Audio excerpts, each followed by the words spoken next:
Have you ever felt stuck with your writing? Oh, yeah, all the time. I think anyone who does anything creative at some point or another is going to hit some sort of a brick wall, is going to be stuck and doesn't know how to move forward.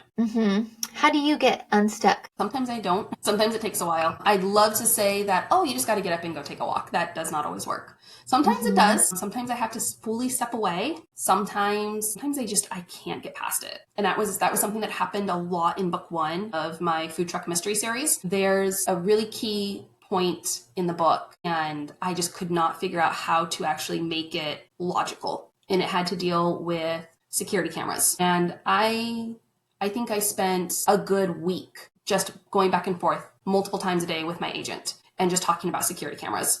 And I've learned so much more about security camera laws in the state of California than I ever thought I would. And then again, even once it got to the point of going to my editor, Faith and I, we still continue talking about it. We still hmm continue like, okay, I'm just stuck here. I don't know how to move past. Help me fix this. Help me unlock my brain. So sometimes hmm I do have to get help, and I'm not above asking for help from someone that has fresh eyes on it.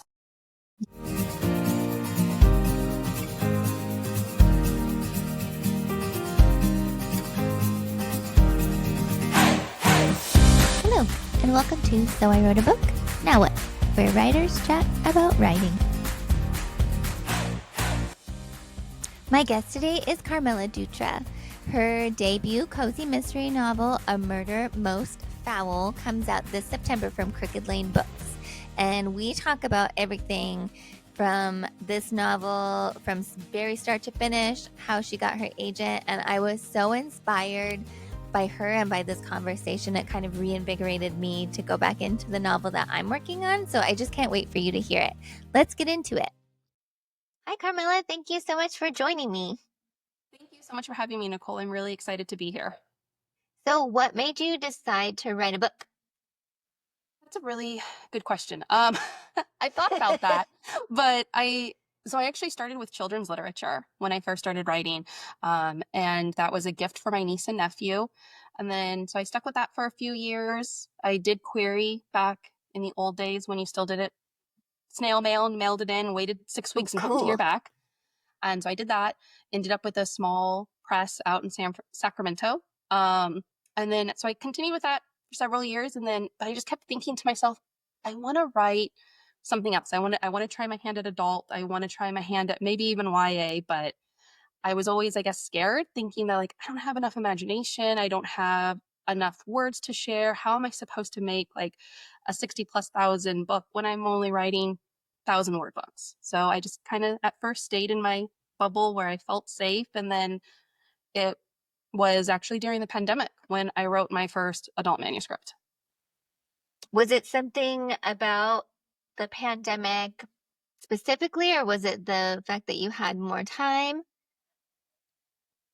I think it was maybe that I had more time, but at that time, I had already parted ways with the publishing house that I had been with, and I had been self-publishing, and I was working with school districts doing author workshops for my little Katie STEM books. And then pandemic happened, everything shut down. So then I had more time. I wasn't going into schools, and good author friend of mine, she was telling me that, oh, her agent was going to be opening up for queries, and she thinks that she would really like my picture books, so I should send a query letter to her. So as I did that, and I started querying agents to see if I could go the traditional route with my picture books, I just started thinking about like, I have the time, let's just try and see what can happen. And I wrote a horrible science fiction book, just absolutely awful. But I queried it, and I did try my hand at it, but it was just that awful book to get me started. That from there I started like, okay, I can do this. It's not as scary as I thought it would be. And I ended up finding my genre of cozy mystery. How did you find your genre? So with the science fiction, there was one thing that kept coming back with a lot of the agents, because I it was horrible. Oh my gosh, it was so horrible. But I did get full requests on it, and one of the common feedback was there's too much humor in this book. There's too much Mhm. humor for a sci-fi, that they couldn't work with that. The other comment was the pacing was too slow. So I'm like, okay, so I knew those were areas that needed to be fixed, but I really liked the humor, and I had 4 agents tell me, I don't think science fiction is your genre. You should try something else like a rom-com or maybe even a cozy mystery. That was actually one suggestion, was a cozy mystery, that I could add humor into that. And that might be a Mm-hmm. better way because I was already adding some mystery elements into my sci-fi. But yeah, the sci-fi was just too forced, but it was good because I needed to just get that out, write that horrible first book, get out of my own head to know that I can do this. It's not so scary. And I was like, you know what? Let me just try the cozy mystery. I love cozy mysteries. I love mysteries in general. It's like 80% of my bookshelf is mysteries of all kinds. So I tried it, and that's now my debut novel coming out in September from Crooked Lane Books. Yay! That's so exciting. I love cozy mysteries. Do you have any favorites? Oh gosh, I have so many favorites. Sarah Fox, she's been on the show. She has a literary pub series, and they are all puns. So it's like The Malt in Our Stars, or Wine and Punishment is my absolute favorite. It's the first in the series, and it's I set love a in punny book. Vermont and a literary pub, and it's fall. It has all the things. She writes the magical menagerie books, right? Midnight. Yep. Okay, yeah, yeah. Yeah. I have seen her books, and yeah, I want to say that I Wine and Punishment. That sounds really familiar, but I love a good pun. I love a good pun in a cozy mystery. That's my favorite part, and that's something that I do a lot. Is my book is so punny, and Mhm. that's where I'm like, comedy is so natural to me. So yeah, that worked out really well. Yeah. So once you wrote your draft of now your debut, how did you know it was done and ready to query? I Yeah, I made a lot of mistakes along the way. I really did. And I learned from it, and that's okay because that's how we grow. We learn from our mistakes, we pivot, we adjust, we keep going. Um, I I got to the point where I thought I did it as best as I could. And in the Hmm. beginning, I was a little impatient as well, when it came to letting it sit. So that's something I'm much better about now, is letting my work sit. And then now it's also, I have a critique partner that I work with. I have 2 beta readers. So I get their feedback, especially my critique partner, because she reads it every version. And she gives me really good feedback along the way of, okay, this is what I'm noticing. This is where you're at. So I just do it now to the point like, okay, I think, I think I've caught everything, and I Hmm. let it rest. And then I go back again. I let it rest and I go back again. And then I send it to my agent and I wait for her feedback on it. Yeah. How did you find your critique partner? We met online. We met during the pandemic on social media. I was commenting on a book series that I wanted to read, and she responded to my comments on the post and said she's always wanted to read that book as well. So let's read it together. It's like, okay, I don't know how to do a buddy read. How do we do this? And so we just kind of came up with our own way, like, okay, let's read 5 chapters every week, and then we'll come back here into the DMs and we'll talk about it. And that was back the very end of 2020. Hmm. Very end of 2020, maybe just right at the start of 21. And we've been inseparable ever since. We've maybe read like 100 books together in our buddy reads, but she's also an author too. She writes YA fantasy. And so we do share work back and forth to help each other. And it's been really nice having another close author friend who started at the same time as me and is going along the same steps, because we're able to compare notes and then see how each one has grown over time Hmm. and able to share that honest feedback with each other. Yeah. Is it challenging that you write in different genres? It is sometimes, because I'm not a big fantasy reader. I do Hmm. read some fantasy with her, and she's actually become a really big mystery reader as well. And she reads a lot of thrillers. So that's really helped. So I think it's probably easier for her to give me the feedback than it is for me to give her the feedback. Right. She'll give me feedback on my first 5 chapters, sometimes in the same day. And I'm over here like, oh my gosh, I need like another week to like, how am I gonna just like even tell you one sentence about this? And Yeah. because fantasy isn't my genre. But I hope I help her. She says I do, so yay, hopefully I do. If she says you do, I'm sure you do. Yeah, I'm sure to a certain degree. She helps me so much, and it's also sometimes just like having that sounding board of someone to talk to. Hmm. And then, like, that's usually my husband, and I love him to death, but I'm sure he's sick of hearing some of the same stuff over and over again.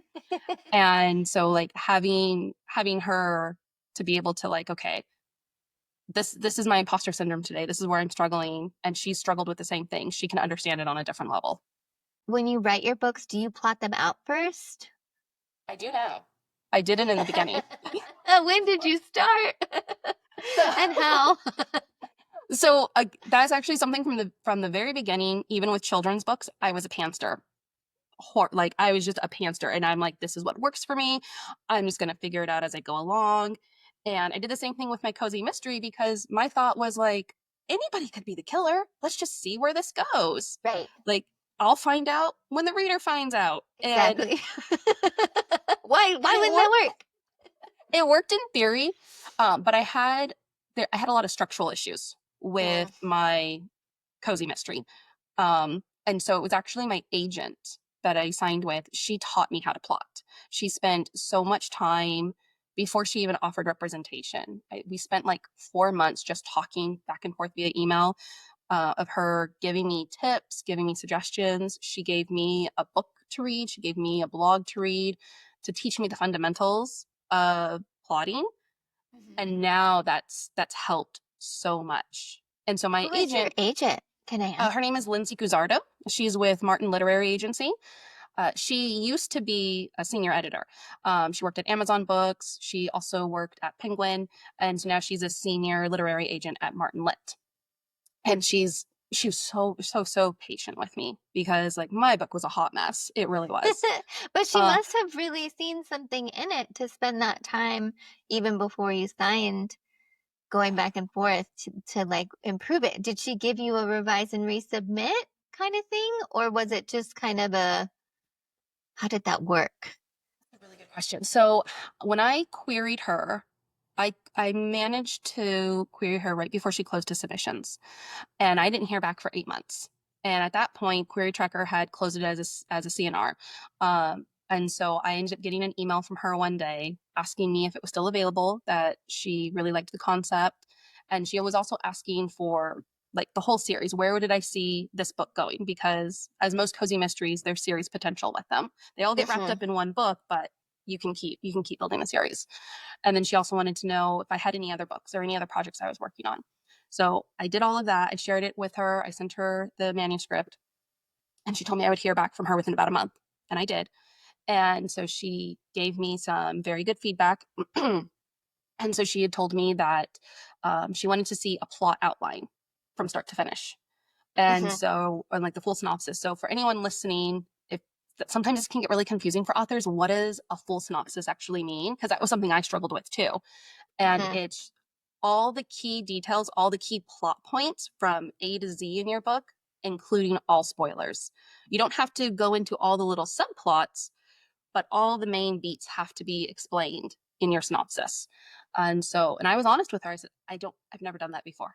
I don't know how to Hmm. do this. I'm going to do the best I can. So I did. I did the best I can for each chapter, giving her an outline for it. Yeah. And that's where she was very honest with me, and she told me that she really did like the concept. There was a lot of potential. She absolutely loved my main character. She couldn't stop thinking about Beth, and she related to her really well. And but it still needed a lot of work. So um, like I've told her, like, you can adopt me. I'm so grateful to you. So, and this just speaks to her character and how much she cares about the books that she represents. She line edited the first 50 pages of my book just to show me what I needed to work on, to show me what her editing style was, and to make sure that we would align together. Hmm. And then she told me, she goes, I'm going to pass for now, but if you can do XYZ things, you have an open ended resubmission to me.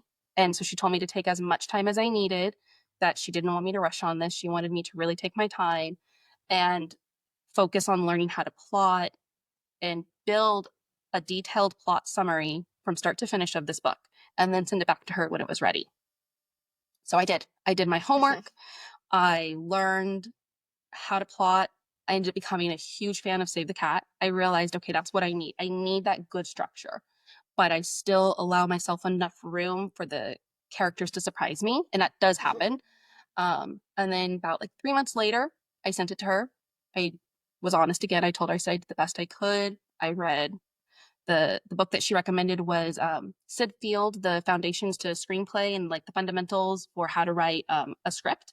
So even Mhm. though it's for screenplays, there's still the 3 act structure that goes into any book. So it was Mhm. teaching me that, helping me to understand what those components are and implement it into my writing.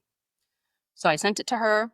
I waited just a couple of months, and she came back in an email, and she gave me all the points that she really appreciated, what she liked about it. She could see that I worked really hard, that I took her suggestions, her feedback. She felt we would work really well together, and she offered me representation in the email with her contract. Yay. And it was the most exciting moment, and also like the most like numbing moment at the same time. Like I didn't even know how to react to it, because by that point I'd already been querying for 3 years, and I had Yeah. been close so many times with this manuscript that I was very close to shelving it. I had Oh, 197 rejections on this manuscript. holy moly.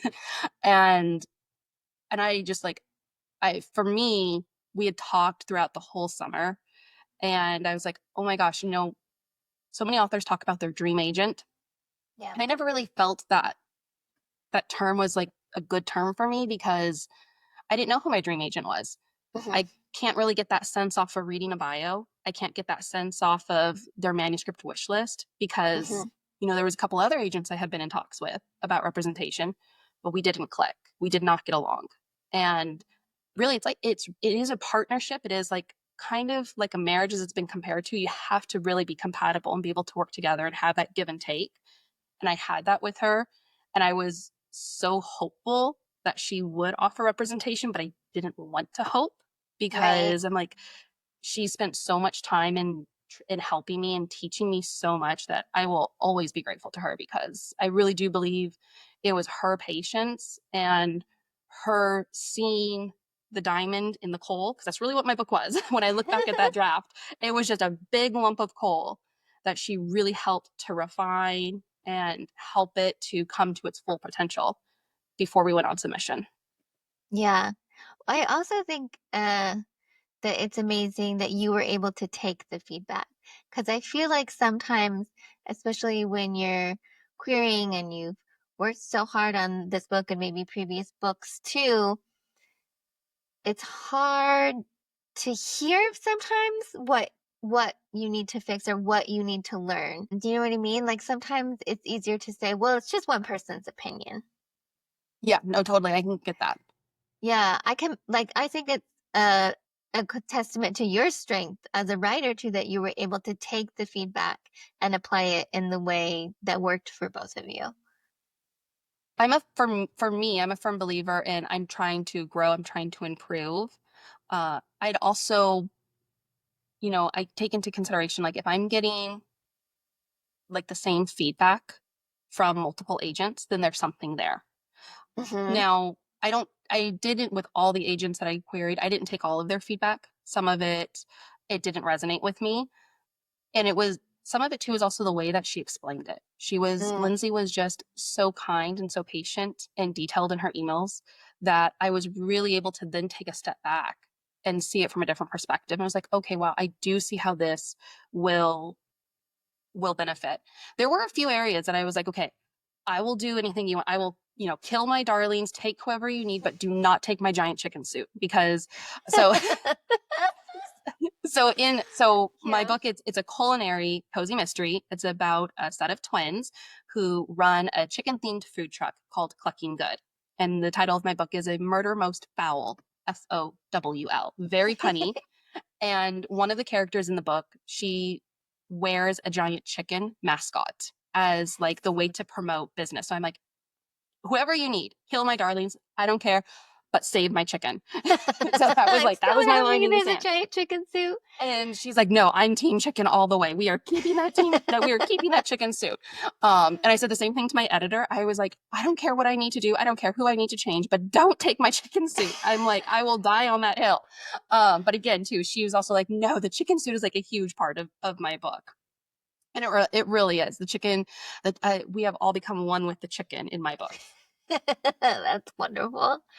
I used to work at a video store and I would always threaten when it was slow, I'm gonna go out and in the video cassette tape suit and bring us in some customers, which of course we didn't have, but oh, I wanted one. Totally could have rocked that. I would love Mhm. that. That's amazing. There's a chicken suit. I can't wait to read it. I can't wait to share it with you. It's very punny. Think only murders in the building meets the Great Food Truck Race. So Yes. yeah, so it's the backdrop is a reality TV show of a food truck cooking competition, and the like I said, it's about a set of twins who inherited their truck from their late aunt, and Beth didn't know how many speed bumps she would face as being a small business owner until she entered that cooking competition. And the elimination round takes on a literal meaning, and a contestant is found dead in the back of his truck. And then here's the twist: she's the last one having had a public argument with him. And then Oh now no. yeah. So now her, with the help of her best friend and cooking impaired assistant, Riley Cortez, who AKA is the giant chicken in my book, the trio have to follow the breadcrumbs to untwist the twisted case of what's happening before them before one of them winds up on the chopping block. Oh, it sounds so exciting. And there are recipes in my book too. So Yay. if you like chicken wings, I have a chicken wing recipe and an appetizer recipe from the book. That's so exciting. So are you working on the sequel? Yes, so I actually just finished what I could do with it on my end, and I sent it to my agent for the second book in the series, Hot Wings and Homicide. So, so again, we're keeping with the puns here, and then I'm gonna wait for her feedback, and then it goes to my editor at Crooked Lane next month. So then we'll start going there and see where it happens and get her That's so feedback. exciting. When you went on sub, was that process pretty painless? Or Starting out was it? Yeah, oh, that's good. so my husband likes to joke with me, and he's like, you have a fear of success. And so for me, I'm like, give me all the rejections, I don't care, they don't even faze me. But so thankfully, yeah, it was actually really quick. We were only on sub for 8 weeks before I sold. Wow.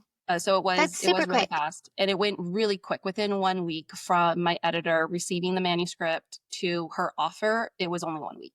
So it did go really fast. Lindsay told me that that's a unicorn experience, and Yeah. I'm in a group with a lot of other authors on submission, and I could yeah, it's all just timing, circumstance, what happens for one author. It doesn't mean that the next author isn't on the right track. It literally just comes down to timing and what editors are looking for, what agents are looking for. It's one of those areas that almost like all the stars have to align, and you like get right Yeah, into that little area. totally. So has writing your second book now as a plotter been a different experience? Yeah. A lot easier for me. And I realized in this process, for me, I think I'd actually been kind of fighting plotting all along. I would kind of have some like very basic plot before, and I can look back and see that now. Like when I did my children's books, I would do storyboarding. And so I would have my little blocks up here, and I would have like my little figures that I drew in there because I was also the illustrator. And so I kind of had more of an outline with those than I did my adult novels. But yeah, working on the second book, so much easier having plotted it. And for me, I, I guess I kind of like maybe I dove into it too much. So now I'm an over plotter to the Mm. point that I'll actually write dialogue in my plot just Mhm. as it's happening. I'm like, okay, this is how I'm feeling it. This is how the characters are talking to me. Let me just jot this down real quick. And then I'll Mhm. leave little brackets for myself telling me, like, okay, come back here and add more sensory details. Show, don't tell, describe the characters, those things. And then I just keep moving on. How long are they generally? Like how long does it take me, or like how big is my outline? Like how big? Oh, I mean, Like okay, let's have so word count. I want you to guess. Okay, so Well, you said dialogue, so that's what my sister is also very much like a very extensive plotter to the point where I would argue she discovery drafts it. She just doesn't fill in all the scenes.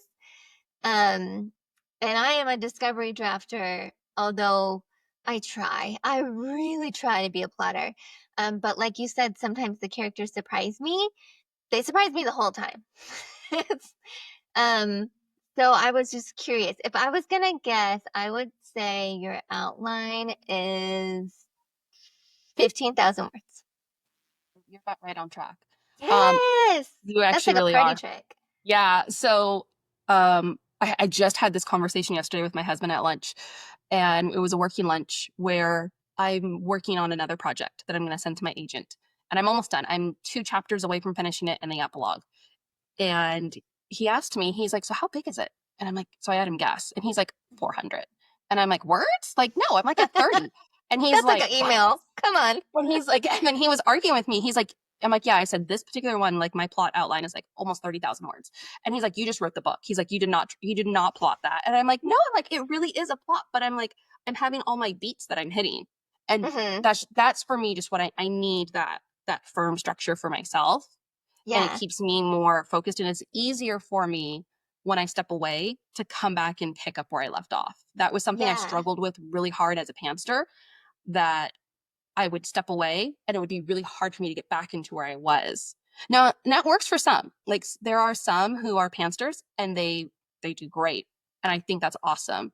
And that's one of the things I love about writing is there's no one hard and fast way to do it.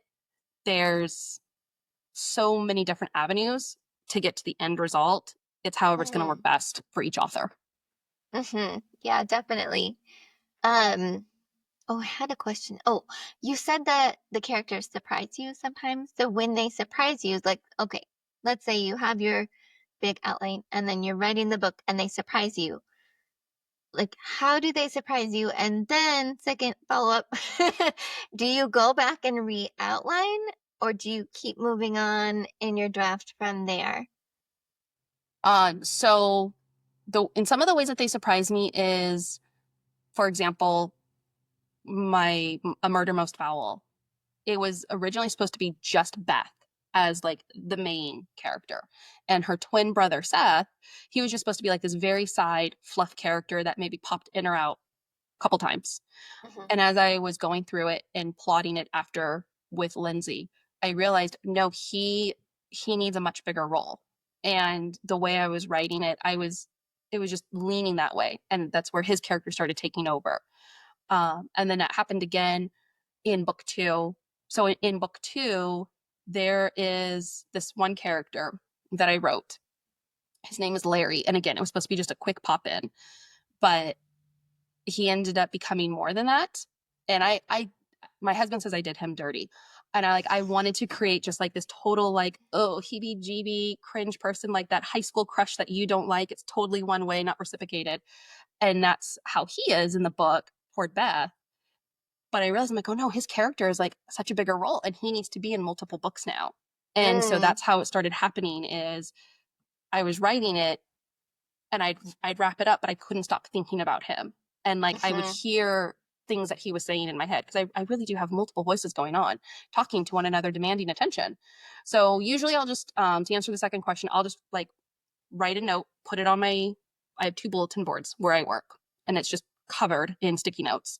So I'll either put a note there and I'll highlight it and write what book it's for, or I'll go back to that chapter and put a comment in my Word doc, letting me know Hmm. that I need to expand this and work on this when I do my first draft. Hmm. What if they surprise you in the draft? Do the plot points ever change, or usually is it just like character thing? There's been Yes. So in book two, the plot points did end up changing after I finished it, the first one, the first plot outline. And then once I started drafting it, I realized it wasn't working. Hmm. There were some areas that they did need to get shuffled, some scenes need to get moved, but there was a few areas with the main antagonist that just wasn't working. And I had to bring in a Hmm. secondary antagonist to change some stuff and change the plot there. And that was also helpful with some feedback that I got from one of my beta readers. Is she liked it, but she was noticing that there was a few areas to her that felt forced and Hmm. it didn't feel fully fleshed out. And then also like some of like the plot wrap ups, like or like the subplots. She said that she didn't feel it was a logical conclusion, and that needed to Hmm. be like redeveloped because it felt too easy for her to just forgive someone who almost killed her. I'm like, you know what? Right. Yeah, you're right. Yeah, it wouldn't be just like you end up like in the hospital, and you wake up the next day and like, okay, I understand it was an accident. You know, I'll forgive you. That's not real Right. life. Yeah. So in those areas, I did have to fix stuff, and that ended up creating a hole almost rework of the entire book when some of those points got brought out to me. Hmm. So then did you re-outline before doing a next draft, or did you just go in with the notes and kind of figure out where to fix? I just went in with the notes. I Hmm. still had my original plot that I kept pulled up on the side and that I could look at for reference if I needed it. But at that point, I just went in with the notes that I received from my critique partner and from one of my beta readers, and then I made those implements there. And that was actually one of the rare times that I sent it back to my beta reader and asked her to check it again for me, since she gave Hmm. me that feedback, and then took it from there. Hmm. So with writing a mystery, there is such a tricky component to it where somebody had to do it, right? And in order for it to feel satisfying, they have to be in a large portion of the book. Because we've all read some of the Agatha Christie books. I love Agatha Christie. I'm not dogging Agatha Christie. Agatha Christie is a queen. But every now and then there's a book of hers where it's like, oh, the person that did it that just showed up, you know, 3 pages at the end of the book. And you're like, were you just hired, Agatha? What happened there? But so how do you have any tricks for having your person, without giving spoilers, having your person that did it be in the book enough that it is satisfying without giving away that it is them? I try to also think about movies that I've watched and TV Hmm. shows, Hmm. because any mystery that you've watched, you always meet the main character, the protagonist, and you always meet the killer within the first section of that movie. So I do Hmm. try to The keep first that in act. mind, is you're going to meet that person. Just like in a mystery book, if it's a murder, that usually happens within the first 25% of the book. 20 to 25% is usually Hmm. typical. Every once in a while that gets pushed and it happens later in the book, Hmm. but typically it's always within those first few chapters. And that's where you should also meet the killer, whether you realize it or not. That killer is Hopefully you there.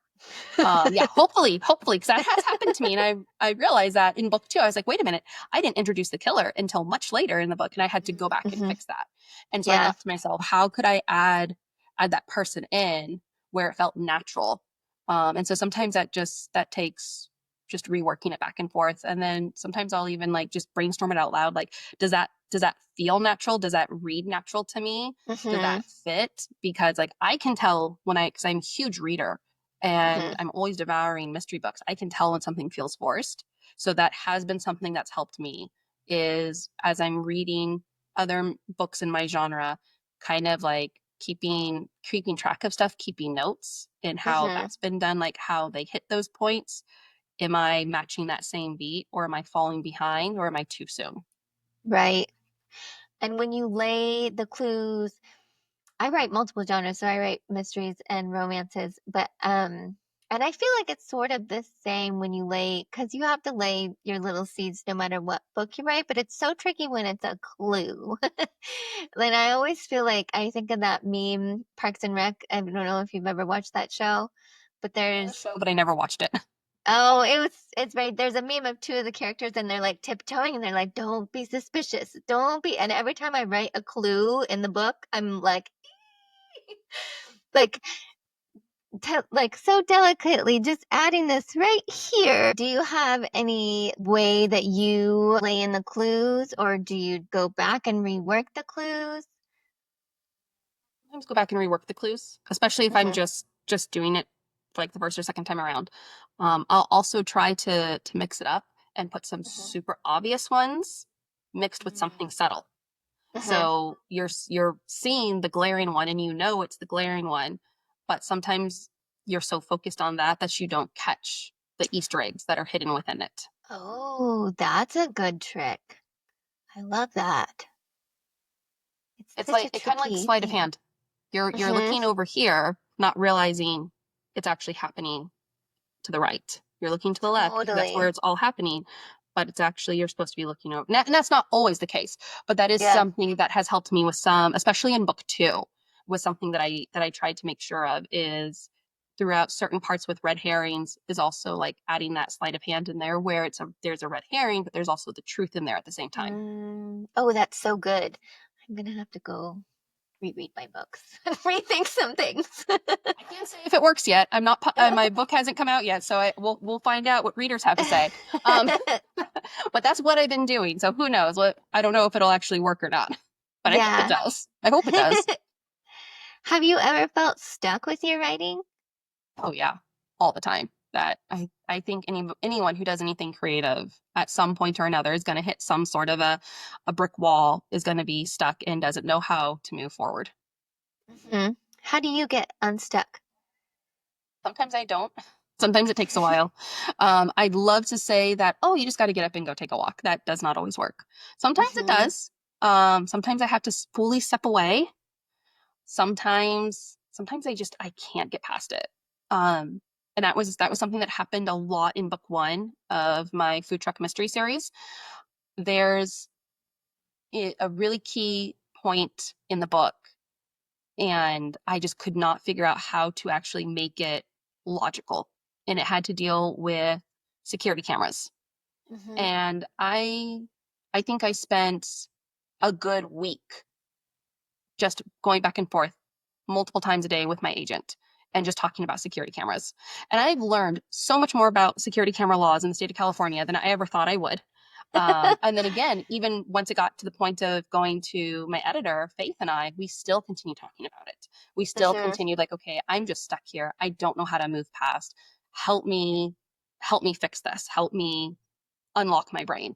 So sometimes Hmm. I do have to get help, and I'm not above asking for help from someone that has fresh eyes on it. Yeah, that's always a good way to get unstuck. I would love if a walk would work every time. I wish it would. I wish it would. If I could just take a walk, or if I could just sit and read a book and drink a coffee and that fixed it, yeah, that'd be awesome. Sometimes I'll also just move past it if I'm just that stuck, but it's Hmm. not something that's fully holding me back and I can come back to it later. I'll just leave a note for myself and then I'll just Hmm. continue drafting and then I'll circle back around. Sometimes it'll work itself out that way. Yeah. If I can just stop and just keep plotting and then circle back to that later. Hmm.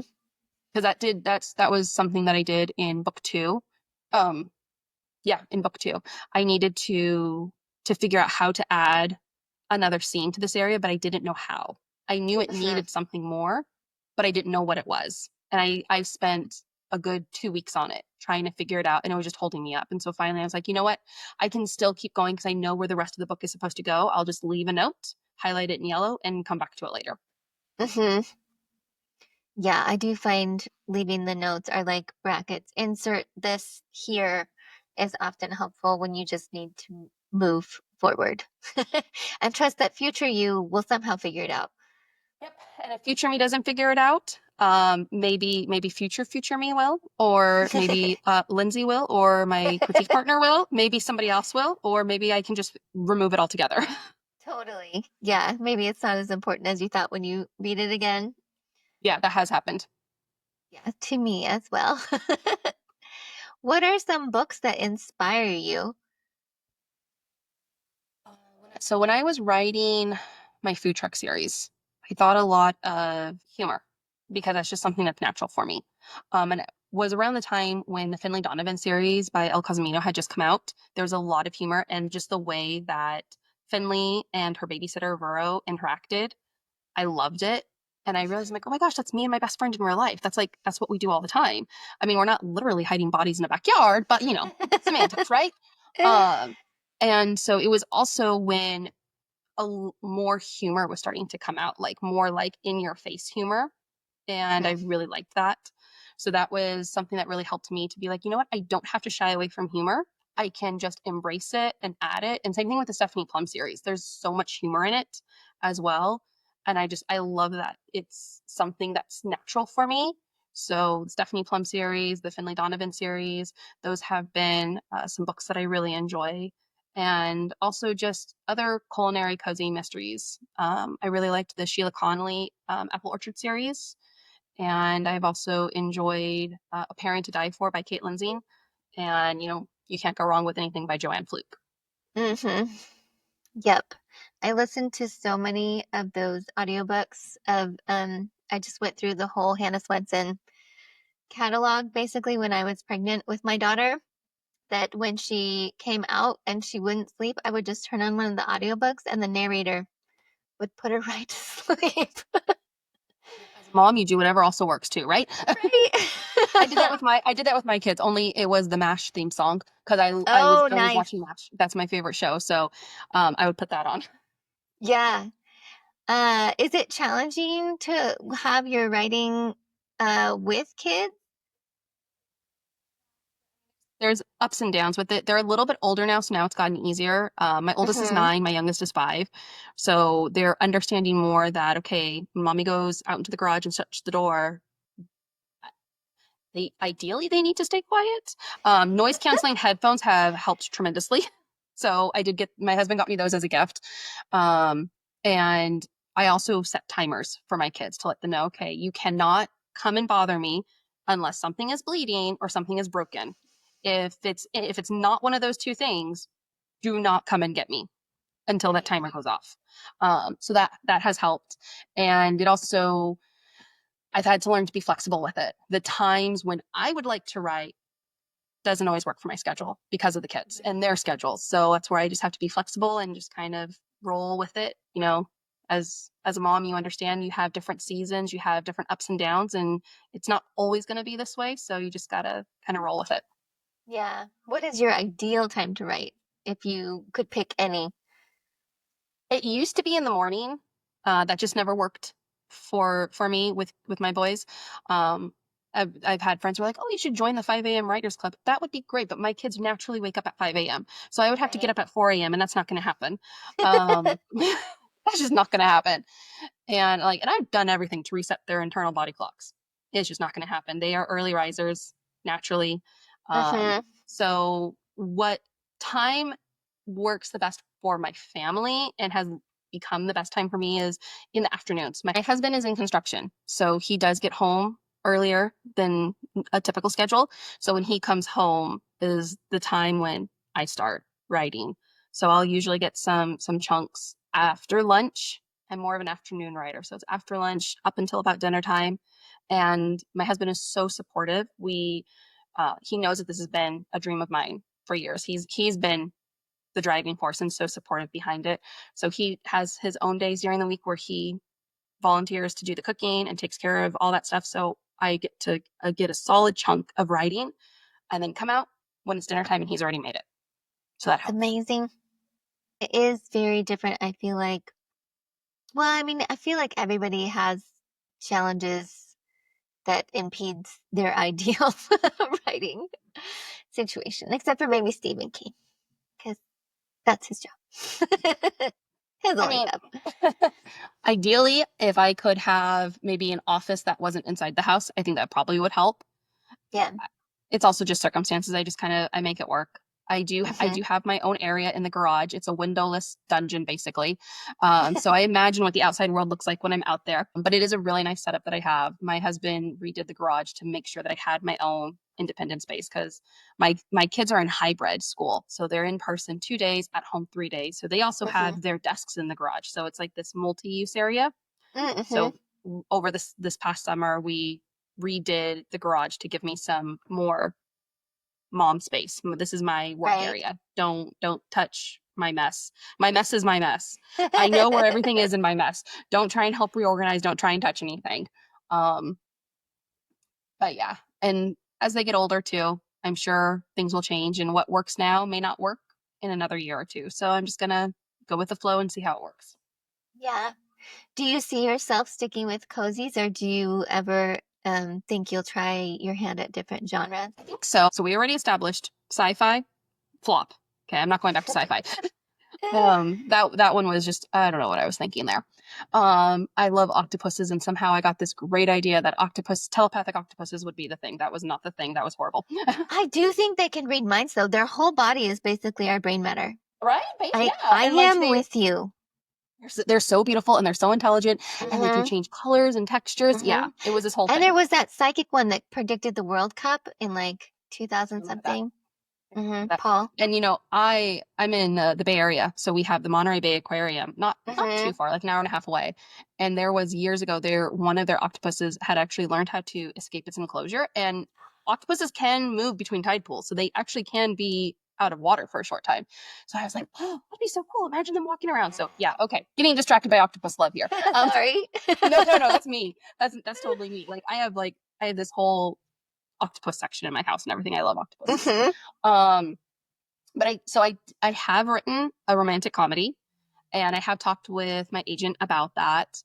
And right now we're going to focus on cozy mysteries, which I do. I absolutely love cozy mysteries, and she agrees that I do have the voice for romantic comedy. I know realistically that what I have is a generic cozy or a generic rom-com. There's nothing unique about it. There's nothing special to stand out in the market with. I recognize that. And I'm okay with that. I love cozy mysteries. I have so much fun with them, and there's so many different ways that I can explore with them. So we'll just see how it goes. Right now, I'm focusing on cozy mysteries. I have a lot of ideas in my head. I have too many ideas, too many whiteboards in my head, like most authors. But who knows? Maybe later down the road, I might revisit a rom-com and see where that takes me. Yeah. I have heard the romance market is very tough right now. Yeah. And there's a lot of really good books in the market too. And it can be hard to get into. Yeah. My friend Sarah Fox, who is also on the show, she just wrote a romantic comedy like mystery mashup. So Oh, that that's sounds something fun. for you to consider. It's called Maybe Not a Detective, but they just did the cover reveal. So, and also Allie Carter just had that one at Christmas time. Did you Oh, read I that? loved that one. That was Me so funny. too. I What was loved it it. I have it set called? on my shelf right over here. I love it. Oh my gosh, Yeah. I'm gonna read it every Christmas. I loved it so much. So that kind of like mashup is kind of uh Kind of new. yeah. It's not, and I like that. So that could be Mhm. something too, adding more, because I know that there's been some romantic suspenses, but Mhm. I'm definitely I don't think I'll ever be a thriller writer. I enjoy Yeah. a good thriller. I also don't like writing gore. I don't like Mhm. going into all that stuff. I much prefer the sleuthing side and the more Mhm. lighthearted side of things. So I Yeah. could definitely see something like you mentioned there, a mashup between the two. That could be fun. Yeah, that would be really fun. Well, thank you so much for being here. This has been so fun. Is there anything else you'd like to share?